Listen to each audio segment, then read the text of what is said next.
ماوەی 28 ساڵە سەرقاڵی کاری گۆڕینەوەی دراوە و کار لە تمەنی ئێرانی دەکات و دەڵێت تمەن زیانی بە خەڵکێکی زۆر گەیاندووە. هاوڕێ ئەحمەد هۆکاری زیانکردنی خەڵکی کوردستان لە تمەن بۆ بەردەوام دابەزینی و لە دەستدانی بەهاکەی دەگێڕێتەوە.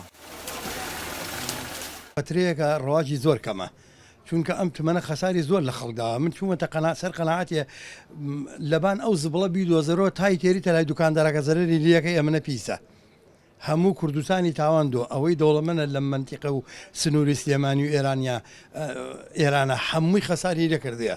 هەر کەس وە گوێرەی خۆی، هەر کەسەوەینی خۆی، دەوڵەمەند بە نەوعێ، فەقیر بە نەوعێ، کاسب بە نەوعێ، هەموو کەسی خەساری لێکە و خەساریشی لێکە. تا چەند ساڵێک لەمەوبەر 380 تومەنی ئێرانی بەرامبەر بوو بە 100 دۆلاری ئەمریکی.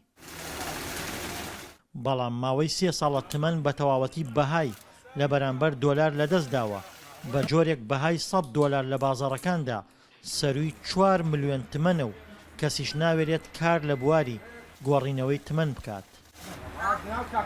لە ساڵی کۆتایی ساڵی 2022 و ئەم سەرەتای 2023 بەردەوام نرخی تمەن بەرەو دابەزینە چێت و دۆلار و دراوی عێراقی لە چاوێ بەرزەبێتەوە. ئەمە وای کردووە کە کەس نەوێرێت ئیش لە تمەن بکات. تمەن لە ئێستادا زیاتر لەلایەن ئەو کەسانەوە بەکاردەهێنرێت کە بۆ سەردانی پزیشک یا خودکاری بازرگانی سەردانی ئێران دەکەن.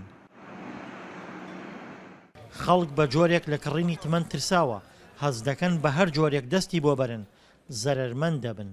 من حەز دەکەم ئەو خەڵکانە ئیشی تومەن نەکەن، ڕاستە و خۆ لێرەوە بڕۆن بۆ قومارخانەکان قومار بکەن، زۆر لە تومەن باشترە. تومەن شتێکە زباڵێ مەشنە دەوریا بە هیچ شێوەیەک.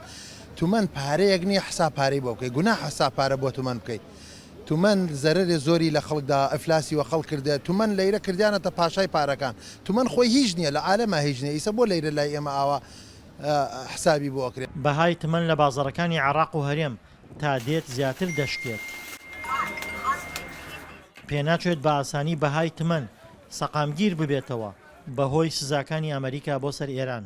وەڵی کۆمەڵی خەڵکێ پارە هەیە لە ماڵە ئیش نازانێ ڕایداتە تومەن، هیوایە حەوشە فرۆشیە، بەڵام پیکابی دەبڵ قەمەرەی داهاتە تومەن دایەنا لە ماڵە لای بەڵکم دوایی سەرکەوە تومەن بەقەوت بێ ئیسفادەیەکی لێ بکەم کەچی زەرەرەکە تا ئیسە کەس ئیسفادەی لە تومەن نەکردە. سەرباری لە دەستدانی بەهاکەی و کشانەوەی زۆرێک لە بازرگانەکان لە بازرگانیکردن پێوەی، بەڵام هێشتا بازاڕەکانی هەرێم و عێراق پڕە لە تمەنی ئێرانی بەهۆی هاوسنووری ئێران لەگەڵ عێراق و هەرێم و بەردەوامی ئاڵوگۆڕی بازرگانی. دڵشاد ئەنوارە، دەنگی ئەمریکا، گەرمیان.